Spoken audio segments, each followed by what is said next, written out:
Oke, untuk Kak Alvina boleh open cam, Kak? Oke, halo Halo, Kak Alvina. halo, selamat malam semuanya. Oke, nah mungkin Kakak bisa kenalan dulu nih sama partisipan kita. Oke, selamat malam semuanya teman-teman yang udah hadir di sini. Senang sekali malam ini bisa bertemu sama ratusan teman-teman secara online untuk berbincang mengenai pengelolaan keuangan nih. Nama aku Alvina, biasa dipanggil Vina, Kak Vina bebas aja ya.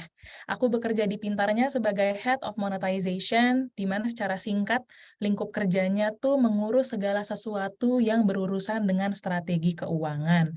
Mulai dari membuat pricing strategy, memikirkan produk apa lagi nih yang bisa membuahkan revenue bagi perusahaan, sampai bagaimana sih kita memasarkan sebuah produk ke market atau yang namanya go to market strategy. Sebelum aku kerja di Pintarnya, aku juga punya beberapa pengalaman kerja ya teman-teman. Aku pernah bekerja di Keranjang Orange ya, di Shopee, di bagian growth. Tugasnya ngapain? Itu menambahkan jumlah pengguna baru di Shopee seluruh Indonesia gitu ya teman-teman. Dan aku sendiri bekerja di industri teknologi sudah 3 pekerjaan terakhir ya di Pintarnya, Shopee, dan juga Cargo Technologies berhubungan dengan aplikasi handphone nih teman-teman. Tapi ada mulanya, semulanya aku masih seumuran kalian mungkin ya, itu pekerjaan aku dimulai dari industri finansial. Dan ketika aku kuliah di Australia juga, aku ngambil jurusannya itu bisnis, jadi strategi bisnis, ekonomi, dan finance itu udah mendarah daging banget. Jadi aku senang banget bisa sharing malam ini untuk kalian semua. Semoga bermanfaat dan teman-teman di sini juga merasa terbantu dengan pengetahuan yang aku miliki. Thank you banget ya udah pada hadir semua malam ini. Oke, terima kasih banyak, Kak. Mungkin kita bisa langsung aja masuk ke pembahasan kita hari ini ya, Kak. Jadi waktu Oke, dan tempat dipersilahkan, Kak. oke. Sip, kita boleh next ya. Kita mau mulai. Oke, teman-teman. Hari ini kita akan membahas bagaimana cara mengelola gaji untuk tabungan masa depan. Aku rasa banyak teman-teman di sini yang baru mau mulai berkarir atau masih di early stage dari karirnya ya. Tadi pas aku lagi nunggu, aku sempat baca-bacain chat-chat room kalian. Kalian banyak yang masih baru memulai kerja. Jadi ini udah pas banget topiknya. Malam ini kita akan belajar bagaimana cara mengelola gaji secara baik dan benar sedini mungkin. Oke, langsung aja kita belajar sama-sama ya, teman-teman. Kita boleh next. Sebelum aku mulai, aku mau menjelaskan bahwa hari ini kita ada 4 topik pembahasan utama yang akan kita bahas. Yang pertama kita mau bahas adalah arti dari perencanaan keuangan dan apa sih pentingnya merencanakan keuangan. Yuk, kita lihat langsung aja ya apa artinya. Di sini aku punya definisi langsung dari FPSB. Buat teman-teman yang belum tahu FPSB itu apa, FPSB itu adalah Financial Planning Standards Board, yaitu lembaga sertifikasi untuk orang-orang yang ingin berprofesi sebagai financial planner atau perencana keuangan. Biarpun teman-teman di sini pada nggak bisa mic dan cam on, aku yakin kita akan terbantu kalau kita baca sama-sama ya definisinya ya di dalam hati aja masing-masing. Perencanaan keuangan adalah proses untuk mencapai prioritas tujuan hidup seseorang yang terintegrasi dan terencana. Kenapa nih kata prioritas ada tanda kurungnya? Karena apa yang menjadi prioritas bagi kamu, aku, dan semua orang di ruangan ini akan berbeda-beda. Jadi aku nggak bisa ngebahas bagaimana cara menabung untuk rumah, karena belum tentu itu prioritas buat kamu. Bisa jadi prioritas buat aku. Jadi yang aku akan bahas bagaimana tujuannya kita mencapai prioritas masing-masing dengan mengelola keuangan secara dini ya, sejak dini gitu. Kita next ya, kita lanjut ya. Oke, mungkin dari pembahasan barusan pada mikir nih ya, tadi kakaknya bilang kita baru pada mulai kerja. Kok udah mesti nabung buat masa depan, udah mesti nabung buat tujuan hidup? Jawabannya kenapa teman-teman? Karena Indomie yang di layar. Karena aku tahu kalian pada lapar belum makan. Oh, bukan ya, bercanda ya teman-teman. Ini hanya sebuah ilustrasi. Apa sih tujuan dari ilustrasi yang lagi terpampang di layar teman-teman? Kira-kira aku mau bahas apa? Ada yang tahu nggak? Aku mau hitung sampai 3 ya. Kolom komentar coba dijawab. Apa sih arti dari gambar atau ilustrasi yang ada di layar kalian? 1, 2, 3. Bener banget teman-teman, aku lagi mau bahas mengenai inflasi. Ini banyak nih yang pinter nih di sini ya. Jadi pada tahun 2010, satu bungkus Indomie itu harganya Rp1.300. Dan di tahun 2018 udah naik jadi 2.350. Di akhir tahun 2022, teman-teman, itu udah 3 ribuan. Bahkan kalau kita pergi ke supermarket yang agak lebih gede gitu ya, udah hampir 4.000. Nah, ini tuh cuman salah satu contoh bagaimana barang yang sangat terjangkau harganya di saat kena inflasi itu harganya bisa melambung tinggi.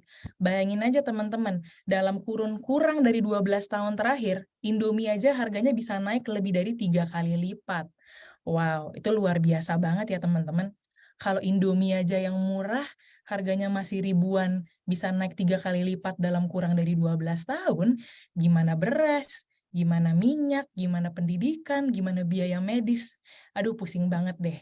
Inilah kenapa perencanaan keuangan itu penting, supaya bisa siap-siap menghadapi kenaikan harga yang ditimbulkan oleh inflasi nih teman-teman. Jadi kalau kita punya tabungan, kita bisa siap menghadapi inflasi, dan gaji kita tuh nggak hanya tergerus oleh inflasi. Jadi kita mesti bisa memanage tabungan kita sehingga bisa survive di atas inflasi tersebut.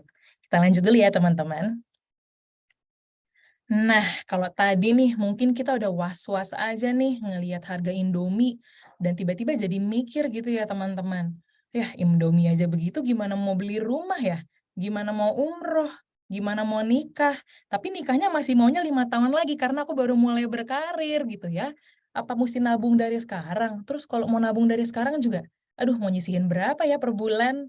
Tenang aja teman-teman, karena sebenarnya kita tuh bisa menghitung nilai sesuatu hal, produk, jasa di masa depan dari saat ini loh teman-teman. Gimana cara memprediksinya sih Kak? Ada rumus yang ada di layar kalian saat ini. FV sama dengan PV 1 tambah I pangkat N. Aduh, pusing nih ya. Mesti aku jelasin satu-satu dulu ya, jangan terlalu pusing nih mikirinnya, sebenarnya mudah nih teman-teman. FV di sini adalah future value atau nilai suatu hal atau barang di masa yang akan datang. PV di sini adalah present value atau nilai masa kini. Harga saat ininya tuh berapa sih dari barang tersebut? I adalah bunga atau tahun inflasi per tahun. Nah, terus N adalah berapa tahun dari sekarang nih yang kita mau tahu nih harga barang atau harga jasa tersebut gitu ya. Misalnya kita mau nikah 5 tahun lagi, ya berarti N-nya 5 gitu teman-teman. Nah, kalau teman-teman mikir, aduh udah tahu nih arti rumusnya apa, ngitungnya gimana gitu kan. Kalau pada yang nggak pede nih, aduh skill matematika aku agak kurang nih Kak. Teman-teman nggak perlu khawatir, tinggal buka Google, tulis kalkulator, nanti itu akan muncul kalkulator super lengkap dari Google. Kalian bisa tulis rumus-rumusnya apa adanya dengan kurung-kurungnya dan pangkat-pangkatnya dan biar Google yang ngitung ya, biar Google kalkulator yang ngitung ya. Habis ini aku kasih contoh dulu ya. Contoh cara ngitungnya tuh gimana sih? Yuk kita lanjut dulu. Nah, tadi rumus yang kita pelajarin tadi, itu membantu banget dalam menentukan prioritas hidup kita. Kenapa nih teman-teman? Ada tabel nih di depan layar teman-teman sekarang. Namanya apa? Namanya adalah My Dream Board. Sebagai manusia nih ya teman-teman, apalagi bertambahnya gaji, pasti makin banyak keinginan kita, sampai kadang atau seringkali kita tuh jadi lupa apa aja sih yang prioritas dalam hidup kita, karena ketutupan nih sama hal-hal yang sebenarnya kita nggak butuh, tapi kita ingin gitu ya. Oleh karena itu penting banget dalam merencanakan keuangan, teman-teman tuh membuat namanya My Dream Board. Aku jelasin dari kolom pertama yang paling sebelah kiri ya. Itu ada tulisannya My Goals, yaitu apa aja sih yang teman-teman tuh inginkan gitu loh, yang menjadi prioritas dalam hidup teman-teman. Lalu di kolom keduanya itu adalah nilai masa kini, harga barang atau jasa tersebut di hari ini. Kolom ketiga tuh tahun pembelian, kira-kira teman-teman tuh kapan sih mau beli barang ini atau mau mempergunakan jasa ini? Di kolom berikutnya ada bunga atau inflasi tahunan. Kalau teman-teman bingung cara ngisinya gimana, kalian tinggal googling aja teman-teman, inflasi pendidikan dalam setahun, inflasi biaya medis dalam setahun. Itu ntar ada Google, kalian tinggal masukin angkanya ke sini. Lalu kolom yang paling kanan, itu nilai masa depan ya teman-teman. Berapa sih nilai dari produk atau jasa tersebut di masa akan mendatang di saat kalian mau membeli atau menggunakan jasa tersebut. Aku kasih contoh pakai elemen pertama di sini ya, yaitu menikah di baris nomor 1 ya teman-teman. berarti PV-nya itu 70 juta, dikurung 1 ditambah 12% dikali 5. Karena di sini aku tabelnya, aku buat di tahun 2022. Jadi dari 2022 ke 2027 ada spare 5 tahun ya teman-teman. Maka kalau teman-teman ingin menikah dengan kurang lebih budget 70 juta di masa kini, nggak yang terlalu mewah banget, nggak yang terlalu biasa banget juga teman-teman. Kalau kalian mau nikah tahun 2027 dengan budget yang kurang lebih sama, kalian tuh perlu nabungnya 123 juta. Jadi bukan 70 juta lagi teman-teman. Dan itu udah hampir 2 kali lipat ya di tahun 2027. Makanya teman-teman di sini aku doain supaya cepat nikah ya, karena inflasi biaya pernikahan tuh juga lumayan tinggi loh teman-teman. Oke, jadi kalau kita udah kebayang nih, oh mau nikahnya di tahun 2027. Berarti teman-teman mesti siapin dana 123 juta di tahun 2027. 123 juta kita bagi 5 tahun, kita bagi 12 bulan, berarti hasilnya teman-teman harus menabung 2 juta rupiah selama sebulan. Setelah bikin ini ngapain, Kak? Kita tinggal nanya nih sama diri kita sendiri. Mungkin nggak sih aku menyisihkan 2 juta per bulan dari gajiku saat ini selama 5 tahun ke depan secara konsisten? Kalau tidak mungkin, rasanya terlalu gede nih Kak, 2 juta sebulan, karena gaji aku cuma 4 juta nih sekarang. Yang bisa kita lakukan apa teman-teman? Mundurin tahun nikahnya, atau kecilkan budget dari pernikahan tersebut gitu ya. Dan ini berlaku untuk semua elemen yang kalian mau tambahkan ke dalam dream board. Table ini akan mengingatkan kalian gitu ya, aduh mungkin atau enggak, kapan sih kita mesti bisa men-set realistik gitu ya, dream kita secara realistik itu memungkinkan nggak sih untuk kita dapat atau tidak. Sehingga kalau nanti kalian pikir, aduh nggak mungkin nih, kebanyakan nih, kegedean nih, nanti kalian bisa tata ulang kapan kalian mau nikah, kapan kalian mau bikin rumah, dan segalanya ya teman-teman. Oke, kita masuk ke segmen berikutnya ya. Segmen kedua, kita mau membahas bagaimana cara mengalokasikan gaji supaya sehat secara finansial. Oke, kita kupas satu-satu nih teman-teman. Berdasarkan standar FPSB lagi nih teman-teman, si FPSB. Ini adalah alokasi perencanaan yang sehat secara keuangan. Ada pemasukan dan ada pengeluaran, aku kupas satu-satu teman-teman ya. Mulai dari pemasukan. Pemasukan itu ada 2 jenis, pemasukan tetap dan pemasukan tidak tetap. Pemasukan tetap tuh contohnya apa?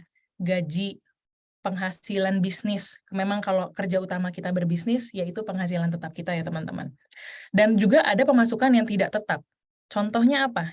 Bonus, THR, hasil investasi, atau teman-teman punya online shop kecilan gitu ya, sampingan bisnis kecilan, atau teman-teman yang tadi Sharon bilang, yaitu cari cuan. Teman-teman yang udah punya aplikasi pintarnya bisa banget menambahkan penghasilan teman-teman setiap bulannya dari aplikasi cari cuan. Yang belum download pintarnya, buruan download pintarnya dan cobain cari cuan sendiri. Aku sendiri udah pernah ngeluarin berapa ratus ribu dapat dari cari cuan. Jadi aku rasa akan sangat membantu buat teman-teman di sini juga. Oke, aku lanjut ke elemen pengeluaran ya. Elemen pengeluaran yang pertama, itu ada hutang produktif. Hutang produktif tuh apa sih teman-teman? Hutang yang bisa menghasilkan pemasukan. Contohnya, misalkan teman-teman punya online shop jualan lilin homemade. Ketika teman-teman mau bikin lilinnya kan perlu modal ya, modal bisnis. Terus teman-teman mikir, beli di Shopee aja, pakai Shopee Pay Later. Berarti teman-teman ngutang kan? Tapi hutangnya ini produktif, karena ketika nanti kalian jual lilinnya dan laku, kalian akan mendapatkan penghasilan yang jauh lebih besar dari apa modal yang kalian keluarkan. Makanya itu hutang produktif di sini adalah pengeluaran nomor 1, tapi apakah dengan hutang produktif ini kita juga bisa semena-mena, berapa aja deh Kak, berarti kalau aku punya modal usaha lebih banyak, lebih bagus ya? Enggak teman-teman. Secara kesehatan anggaran, maksimal itu teman-teman memiliki hutang produktif hanya sebesar 20%. Kenapa sih 20%? Karena realitanya ada faktor-faktor ya teman-teman, laku apa enggak bisnisnya, market juga bisa pasang surut gitu ya. Ada pandemi, ada resesi, jadi nggak juga dengan lebih banyak modal kita lebih banyak penghasilan, tidak selalu benar kasus itu. Makanya kita jangan melontarkan semua keuangan kita untuk modal usaha juga, tidak sehat kalau memang sampai terjadi kenapa-kenapa. Jadi maksimal 20% ya teman-teman. Berikutnya adalah hutang yang konsumtif. Contohnya apa? Bayar cicilan handphone, bayar cicilan motor, pay later Shopee yang buat belanja, bukan buat modal usaha. Sebenarnya utang konsumtif ini boleh apa enggak? Boleh, teman-teman. Tapi apakah boleh besar-besar? Lebih kecil porsinya dari hutang produktif, teman-teman. Kalau hutang konsumtif, maksimal itu hanya boleh di 15% saja dari penghasilan bulanan teman-teman. Kenapa nggak boleh banyak-banyak? Karena itu tidak menambah penghasilan teman-teman dan hutang konsumtif ini membuat ketagihan sebenarnya dan membuat habit yang kurang bagus gitu ya. Lalu berikutnya apa elemen pengeluaran? Ada asuransi. Asuransi di sini minimum 10%. Ini mungkin ada yang nanya gitu ya, lah kenapa tiba-tiba ada asuransi deh? Dan kenapa harus gitu ya secara FPSB untuk mengalokasikan porsi penghasilan ke asuransi?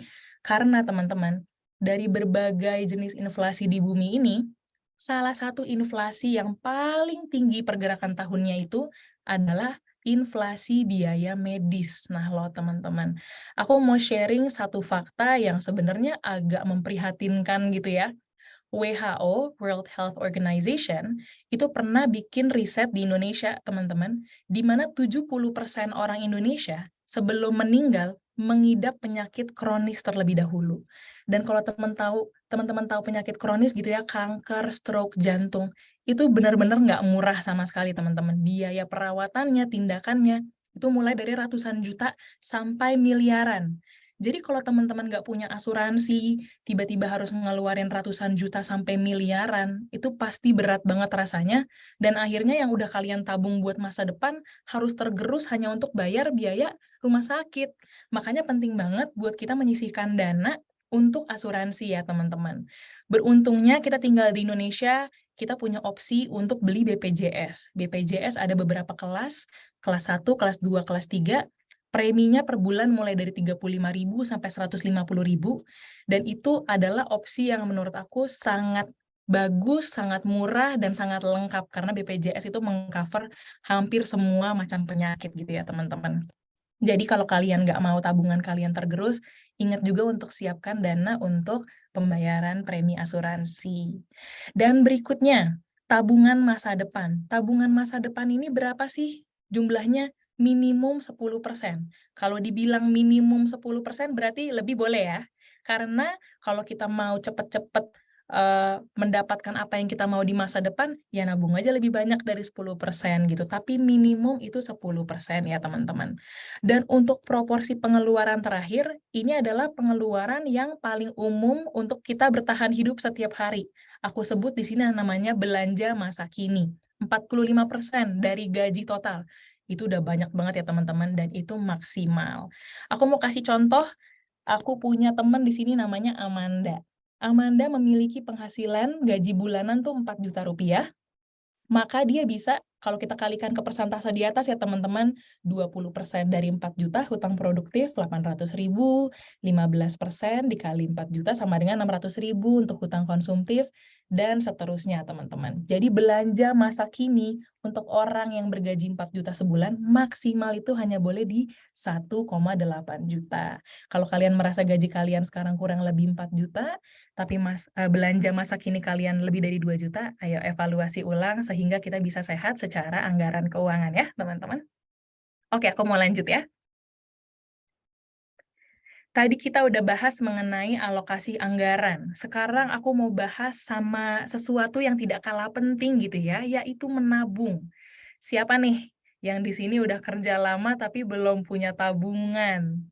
Aduh, aku mau angkat tangan nanti malu gitu kan. Oke, biar Tuhan sama kita aja yang tahu ya teman-teman, jangan angkat tangan. Tapi kalau boleh jujur, 1 tahun pertama aku kerja, aku sama sekali nggak punya tabungan.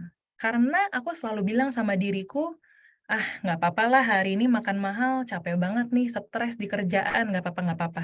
Hari ini doang, besok nggak lagi, besok nggak lagi. Aduh nggak apa-apa kok nih beli tas baru, kan udah jerih payah, menghargai diri sendiri. Ada aja gitu alasannya untuk membenarkan diri tuh buat hedon. Makanya teman-teman yang ikut webinar ini, jangan sampai melakukan kesalahan yang pernah aku lakukan di masa lalu ya. Aku mau bahas mengenai saving ratio atau rasio tabungan. Apa sih rasio tabungan? Rasio tabungan ini adalah sebuah rumus di mana kita membagi tabungan kita dalam setahun dibagi dengan pendapatan kita selama setahun. Kalau kedua itu dibagi, hasilnya itu harus di atas 10%. Jadi minimal banget 10% nih teman-teman. Aku contoh lagi pakai Amanda ya, teman aku ya. Amanda memiliki penghasilan bulanan 4 juta rupiah. Berarti penghasilan tahunan dia 48 juta. 4 juta dikali 12. Aku nanya nih sama dia, tapi dalam setahun nabungnya berapa nih, Man? Dia bilang, 1 tahun dia nabung 5 juta. Berarti saving rasionya berapa? 5 juta dibagi 48 juta. Angkanya hasilnya 10,4%. Berarti sehat apa enggak? Sehat, karena di atas 10% gitu ya, teman-teman. Tapi apakah ada yang bertanya mungkin dalam hati, wah Kak, berarti saving rasio ini semakin lebih tinggi dia dari 10%, makin bagus ya Kak? Jawabannya tidak, enggak juga teman-teman. Kalau tabungan dalam setahun yang kita miliki itu melebihi 3-6 kali lipat dari kebutuhan tahunan kita untuk hidup, itu juga nggak sehat teman-teman. Kenapa nggak sehat Kak?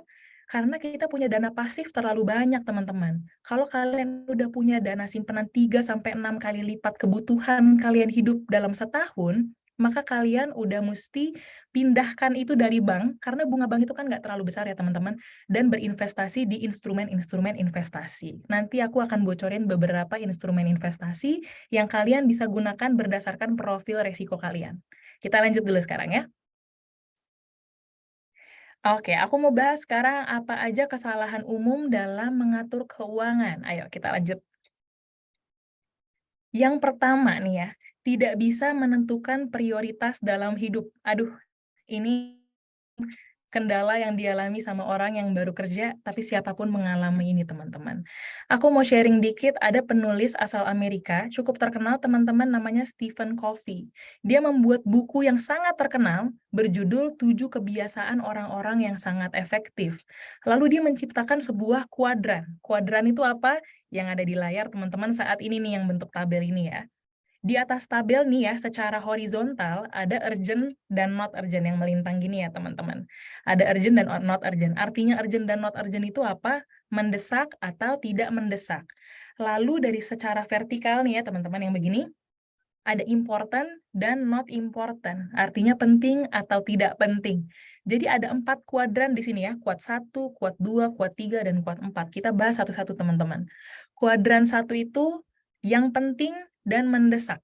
Contohnya apa? Makanan. Karena kebutuhan pokok, semua orang harus makan. Kuadran 2 contohnya apa? Tidak mendesak, tapi penting. Menikah, beli rumah. Itu prioritas kedua. Kita hanya bisa membeli yang di kuadran kedua ketika kebutuhan kita di kuadran 1 telah terpenuhi, gitu ya, teman-teman. Lalu ada kuadran 3, mendesak, tapi nggak penting sebenarnya. Contohnya apa? Diskon. Sensitif terhadap waktu, tapi nggak penting-penting amat. Kalau cuman belanja nih ngejar diskon doang, berarti mendesak tapi nggak penting, kecuali memang butuh barangnya ya, teman-teman.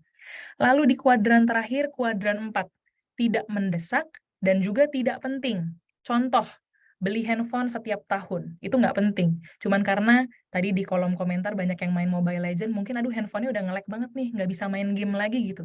Jadi merasa setiap tahun harus upgrade handphone. Itu masuk ke kuadran keempat ya teman-teman, kecuali handphonenya rusak gitu ya, boleh deh ganti handphone. Jadi ketika kita udah tahu kuadran ini, kita mesti bisa memetakan ketika kita mau beli sesuatu nih. Ini masuk kuadran 1, 2, 3, atau 4 ya. Kalau 4, 3, aduh ntar dulu deh. Yang penting 1 sama 2 udah nabung dulu deh, udah siapin dana dulu untuk itu. Gitu ya teman-teman, udah tahu kuadrannya. Jadi sekarang kalau mau beli barang harus dipikirin dulu. Oke, kita lanjut. Kesalahan kedua adalah tidak punya dana darurat. Tadi aku bahas mengenai tabungan, sekarang aku ngomongin dana darurat. Kenapa? Ini adalah 2 hal yang berbeda ya teman-teman. Kalau tabungan itu kan buat masa depan.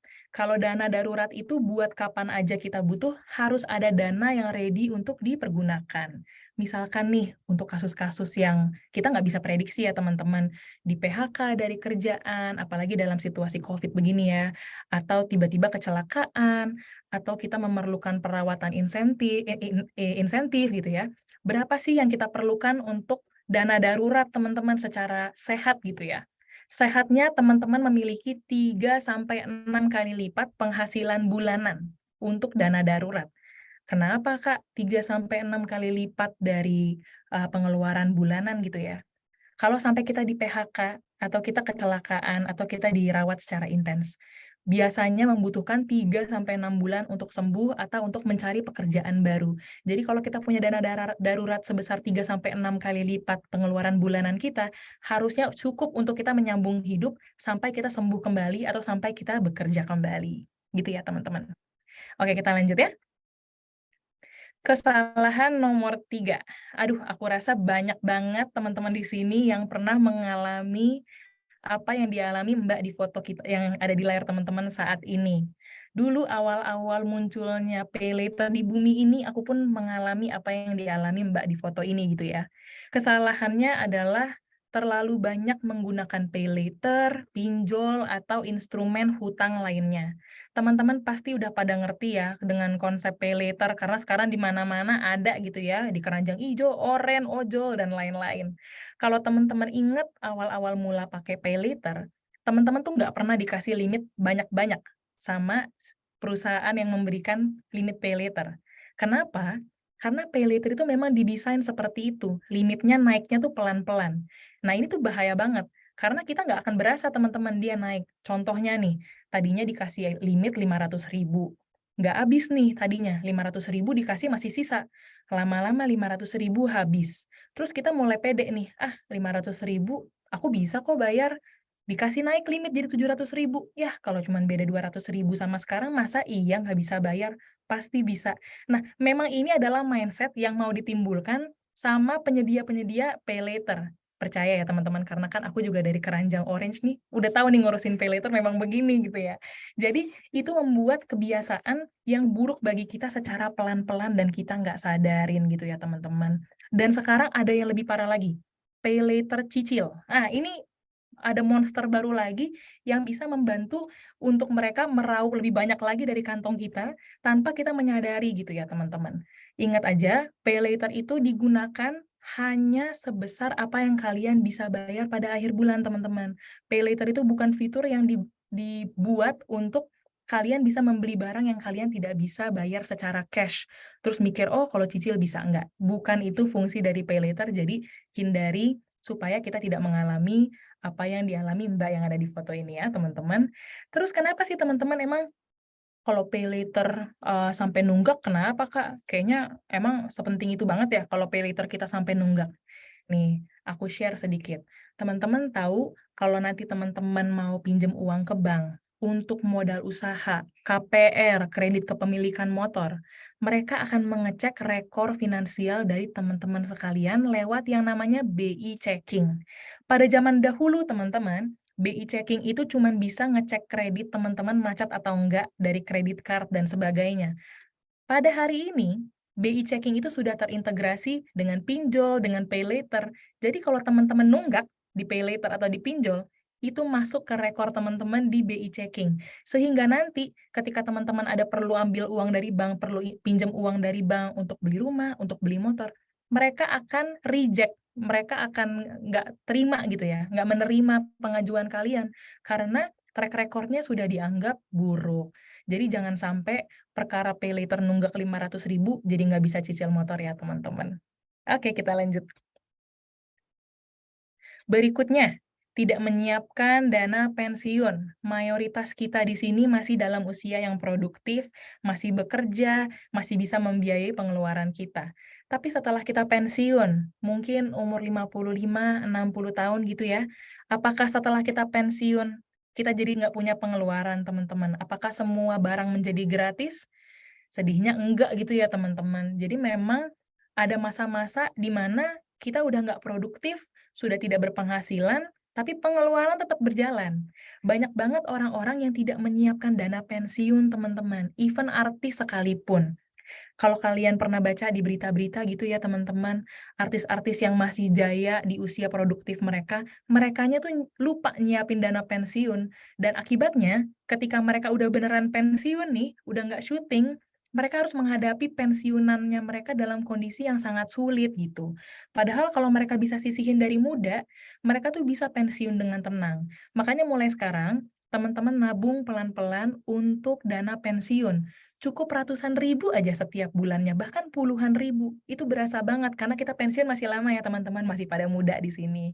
Oke, lanjut. Kesalahan berikutnya nih, adalah tidak memiliki atau mentaati rencana anggaran. Kalau tidak memiliki rencana anggaran, setelah acara ini udah nggak boleh lagi ya teman-teman, karena kan tadi udah diajarin caranya. Tapi tidak mentaati rencana anggaran, ini adalah PR yang perlu kita taati setelah pulang dari webinar ini. Tadi kan teman-teman pulang dari sini langsung bikin dream board dan rencana anggaran.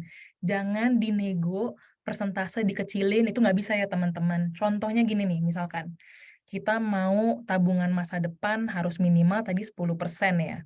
Tapi teman-teman lagi pengen banget beli motor nih bulan ini. Terus kalian bilang, ya udah deh Kak, bulan ini jangan 10% dulu. Aku sisihin 5%. Tapi nanti bulan depan aku janji aku tambahin. Nah, kalau kita nggak bisa komit teman-teman dengan hal yang sekecil 10%, nanti akan selalu ada alasan untuk kita tidak mentaati persentase-persentase tersebut.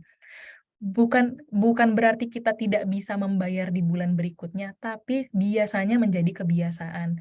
Dan yang namanya nabung itu ya teman-teman, sebenarnya susahnya kalau berdasarkan pengalaman aku, setahun pertama. Ini dipersenin gitu kan susah. Tapi kalau kalian udah nabung setahun aja, ini jadi kebiasaan dan menjadi hal yang sifatnya mudah gitu ya teman-teman. Terus teman-teman, kalian perlu ingat juga rasio-rasio yang tadi, persen-persenan yang aku share tadi ya. Kalau nanti gaji kalian naik, itu bukan pengalinya masih pas gaji kalian 4 juta ya teman-teman. Jadi kalau nanti gaji kalian naik 5 juta, 6 juta, persentase itu perlu dikalikan dengan gaji baru kalian. Sehingga apa? Sehingga lebih cocok untuk mendapatkan mimpi-mimpi kalian dalam waktu yang lebih singkat gitu teman-teman. Jangan nanti gajinya 6 juta masih dengan perhitungan alokasi anggaran ketika gaji kalian masih 4 juta. Gitu ya teman-teman. Oke, topik terakhir nih sebelum aku tutup webinar pada malam ini, aku mau bahas sedikit mengenai investasi. Soalnya tadi aku sempat sebutin ya, teman-teman yang punya uang lebih udah harus berpikir untuk investasi, jangan pasif di bank aja. Oke, kita lanjut. Kalau kita lihat tabel di layar teman-teman saat ini, di bagian horizontal, teman-teman, ini ada 3 jenis, di bagian yang di atas ini ya, ada 3 kolom, profil resiko dari seorang individu. Ada konservatif, moderat, dan juga agresif. Apa itu profil resiko sih, Kak? Profil resiko itu menggambarkan tingkat toleransi seorang individu terhadap resiko investasi. Ada orang-orang yang lebih takut, aduh kalau uang hilang gimana nih ya? Mereka itu adalah eee, tipe profil resiko yang konservatif gitu teman-teman. Terus ada beberapa orang yang tidak khawatir dengan naik turunnya nilai investasi mereka, karena mereka ingin penghasilan yang lebih besar gitu teman-teman. Nah ini adalah contoh profil resiko individu yang agresif. Apa ada yang salah nih Kak, mau jadi konservatif, moderat, agresif? Sama sekali nggak ada yang salah ya teman-teman, untuk menjadi investor tipe manapun, tergantung kembali ke individu masing-masing. Kalau kamu berinvestasi ini, dan dalam 1 hari itu kalian ngecek, "Aduh, naik apa turun ya investasiku? Hijau apa merah ya nih investasiku?" Itu berarti kamu kemungkinan besar adalah investor yang konservatif. Orang-orang yang konservatif ini biasanya lebih cocok investasi apa sih, Kak? Saranku bisa coba beli emas. Karena sekarang di e-commerce, di mall, banyak banget nih booth Antam di dalam mall gitu ya. Kalian tuh bisa beli emas mulai dari 0,1 gram aja udah bisa, dan itu harganya hanya ratusan ribu. Dan itu kita bisa cek juga ya teman-teman, harga emas itu bagaimana. Harga emas di 5 tahun terakhir, itu udah naik 50-60%. Jadi cocok banget buat teman-teman yang konservatif. Dan emas itu gampang belinya, aksesnya banyak, di e-commerce ada, di mall ada, jualnya pun juga gampang. Ada lagi tipe produk yang lain untuk tipe konservatif, ada deposito. Sorry typo di situ ya teman-teman, itu deposito. Cuman deposito itu kenapa nggak aku anjurkan? Karena deposito itu punya tanggal jatuh tempo. Jadi kalau kalian mau buka deposito suatu kali, aduh perlu uang cepet nih, BU nih, kalian tetap harus nunggu depositonya itu jatuh tempo dulu. Jadi jangan juga semuanya di deposito gitu ya teman-teman. Ntar kalau ada kebutuhan mendadak, jadi nggak punya dana ready gitu ya. Terus berikutnya ada investor moderat. asal naik turunnya nggak terlalu shocking gitu ya, Kak, nggak apa-apa deh. Nah, tipe-tipe yang seperti ini bisa investasi di reksadana. Sekarang di era milenial, banyak sekali aplikasi handphone yang bisa teman-teman gunakan untuk membeli reksadana. Contohnya, sebut saja si Bubut gitu ya, teman-teman. Aku yakin kalian tahu aku lagi bahas siapa, karena di TikTok sering iklan ya, teman-teman. Ini kalau kalian buat akun nih, di si Bubut, mereka akan ada ngasih kalian pertanyaan yang menentukan profil resiko teman-teman. Dan mereka akan mengajarkan, oh kalau kalian moderat, lebih baik masukin di reksadana pasar uang sekian, saham sekian, reksadana campuran sekian. Jadi di era milenial ini, udah nggak ada lagi alasan nggak tahu, karena semuanya itu informasi sangat mudah didapatkan gitu ya teman-teman. Dan yang terakhir adalah investor tipe agresif. Ini contohnya aku, teman-teman, yang sudah paham betul bahwa investasi itu bukan untuk ditengok setiap detik, setiap hari, setiap menit. Ketika kita memasukkan uang untuk investasi, kita berpikir bahwa ini untuk 5-10 tahun mendatang. Makanya nggak guna kita ngeliatin tiap hari, karena nanti dia naiknya belakangan gitu ya.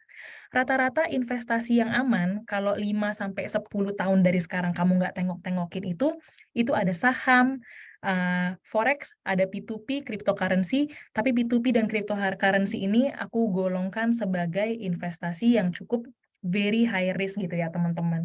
Dan ada beberapa instrumen investasi di sini seperti peer-to-peer lending, P2P, itu peer-to-peer lending, itu memerlukan edukasi terlebih dahulu.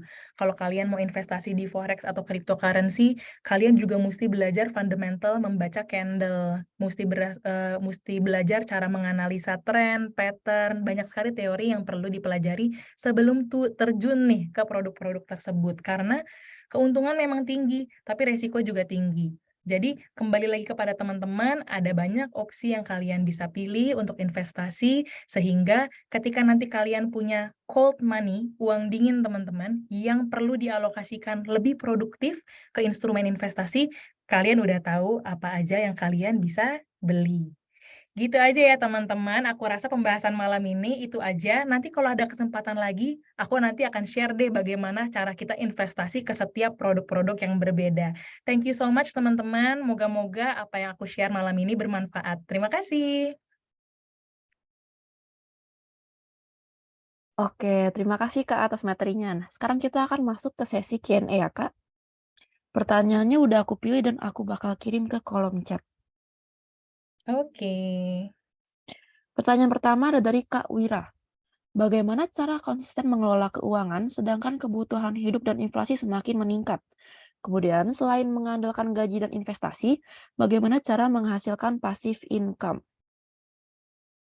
Oke, thank you banget Kak Wira Ahmad Padilla untuk pertanyaannya. Aku akan jawab satu persatu ya. Bagaimana cara konsisten mengelola keuangan sedangkan kebutuhan hidup dan inflasi semakin meningkat.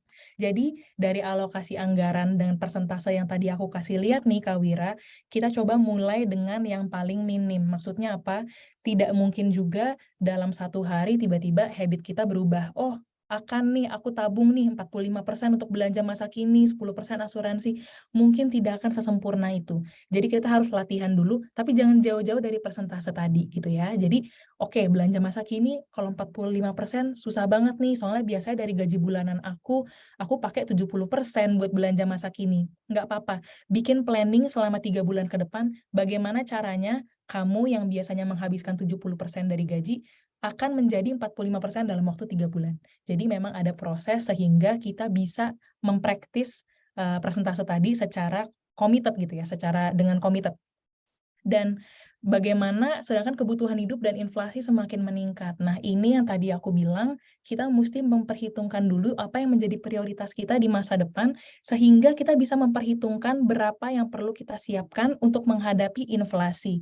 Sebenarnya mungkin hal-hal yang aku share ini semua orang di sini bisa lakukan. Tapi siapa sih yang akan tekun melakukan itu? Itu adalah orang-orang yang bisa memenuhi kebutuhan hidupnya di saat inflasi juga meningkat. Karena kita sudah bisa memprediksi apapun yang terjadi 10 tahun ke depan dari hari ini kok teman-teman. Jadi kalau kalian konsisten dan mau mengambil waktu untuk nulisin satu-satu apa aja yang menjadi kebutuhan dan mentaatinya, kita pasti bisa secara konsisten mengelola keuangan. Yang kedua, Selain mengandalkan gaji dan investasi, bagaimana cara menghasilkan passive income?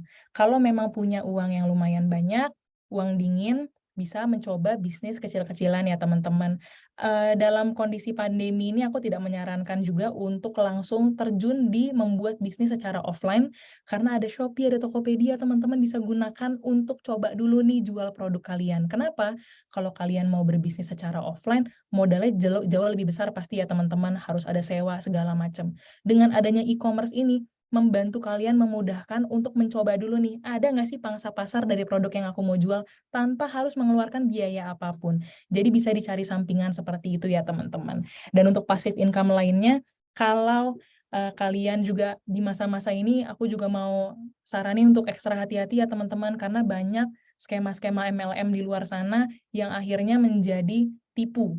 Dan itu banyak banget investasi bodong, banyak banget penjualan-penjualan MLM yang akhirnya tidak menghasilkan.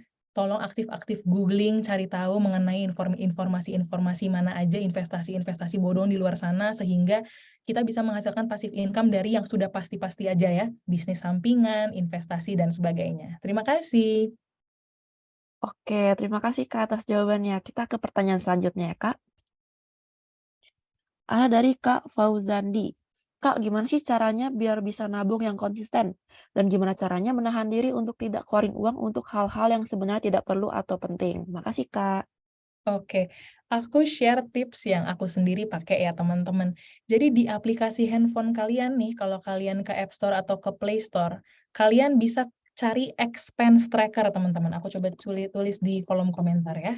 Expense tracker. Apakah ini? Ini adalah aplikasi ketika kalian melakukan pengeluaran, kalian bisa catat nih di handphone kalian apa aja yang dikeluarin hari ini, dan nanti setiap akhir bulan dia akan men-generate sebuah report. Jadi kalian bisa lihat, wah total nih untuk makan aja bulan ini aku spend 700.000. Oh, untuk nonton aja bulan ini aku habisin 250.000. Jadi nanti kalian bisa mengevaluasi lagi setiap akhir bulan. Aduh, bener nggak sih kemarin cara aku spend duit tuh seperti itu? Masa 500.000 aja udah habis buat makan doang? Nah, jadi pakai expense tracker ini dan menjadikan itu sebuah kebiasaan untuk selalu memonitor pengeluaran kalian di expense tracker itu ya teman-teman. Dan bagaimana sih cara mengerem diri untuk membeli sesuatu yang nggak penting? Kalau kamu nanya aku itu selalu menghitung seperti ini teman-teman. Misalkan kita mau beli handphone, harga handphonenya 12 juta. Ya, terus aku bilang, ini kira-kira mau beli handphone 12 juta, pemakaiannya berapa lama sih sampai aku beli handphone lagi? Taruhlah hedon nih ya, setahun. Ntar tahun depan mau ganti handphone lagi. 12 juta itu teman-teman, kalau dibagi 12 bulan kan sejuta sebulan, ya kan? Terus kita lihat, padahal handphone ini handphone kedua, aku nggak pakai-pakai amat. Worth it nggak sih ngeluarin 1 juta buat sesuatu yang sebenarnya bulan ini kamu nggak pakai, cuman pakai 2-3 kali nih buat main Mobile Legend. Worth it nggak sih 1 juta untuk mengeluarkan uang buat itu? Kalau misalkan kalian bilang, wah Kak, ini handphone utama aku, 12 juta, tapi aku bisa pakai selama 5 tahun. Berarti kalau 12 juta dipakai 5 tahun, teman-teman, itu kan menguntungkan banget ya. Berarti sama aja kayak kalian bilang, kalau ini handphone apa namanya, dalam setahun itu cuma 2.400.000 gitu ya value-nya. Wah, 2.400.000 berarti kan itu murah gitu kalau kita pakainya panjang ya.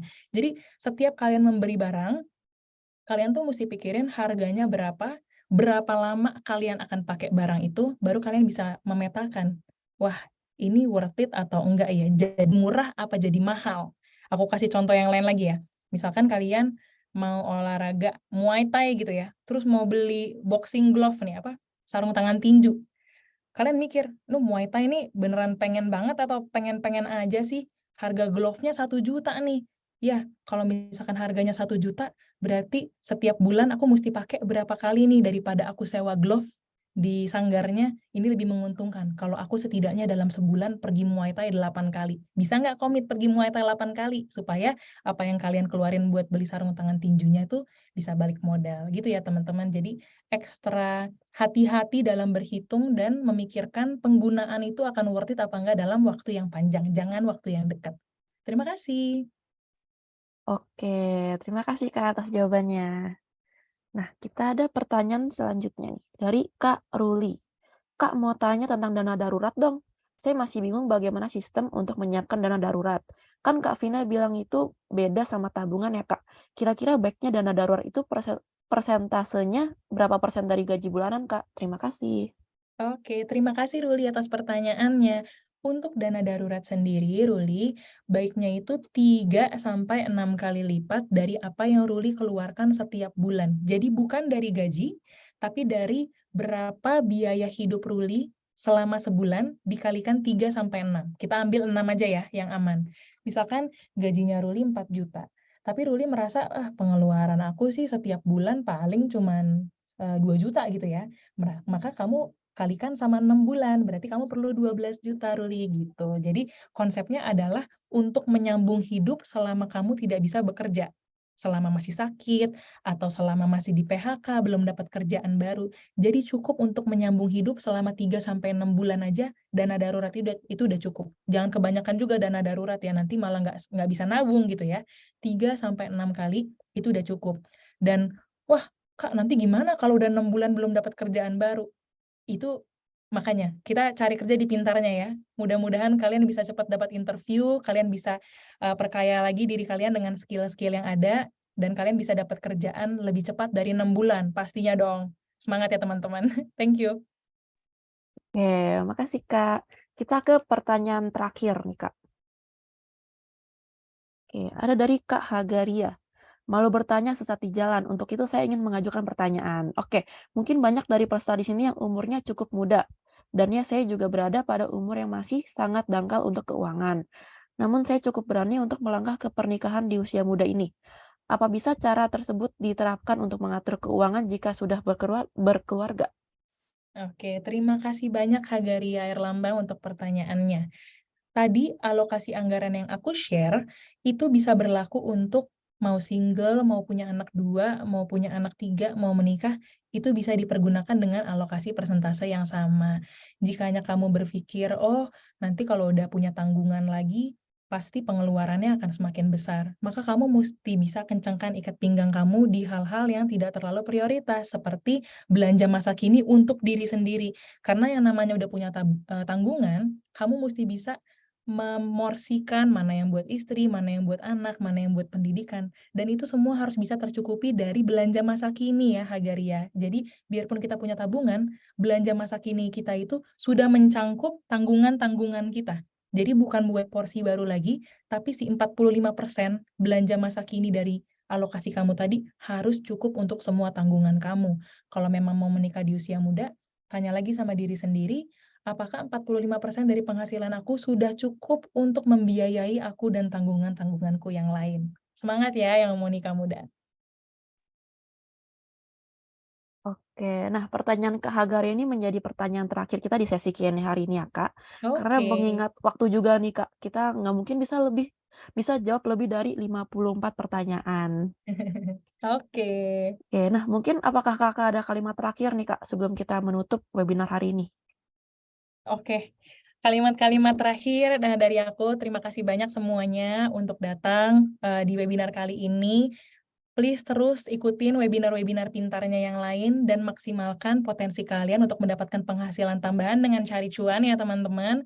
Kalian bisa dapetin ratusan ribu, ingat dari cari cuan, dan itu akan menjadi sangat berarti untuk nambah-nambahin penghasilan tidak tetap kalian ya, tadi ya dari porsi penghasilan gitu teman-teman. Dan jika kalian punya pertanyaan lebih lanjut, bisa juga langsung nanti di-convey juga di Q&A, atau mau minta nomor handphone aku, atau mau minta Instagram aku, LinkedIn aku, silahkan cari aku di LinkedIn boleh, Alvina Rosa Beatrix. Aku akan lebih dari senang untuk mentorin kalian atau bikin rencana anggaran keuangan untuk kalian dan membantu kalian. Semoga kalian bisa mentaati apa yang dipelajari hari ini, dan semoga berhasil semua teman-teman. Terima kasih. Oke, terima kasih banyak Kak Alvina untuk materinya dan jawabannya. Semoga bisa bermanfaat nih buat partisipan kita hari ini. Nah mungkin kita bisa foto bareng dulu ya Kak, berdua. Oke. Oke, satu, dua. Oke, sekali lagi, satu, dua. Oke, terima kasih Kak. Mungkin Terima kalau kasih. Kakak mau meninggalkan ruangan, boleh meninggalkan ruangan terlebih dahulu ya, Kak. Oke, terima kasih. Terima kasih, Kak.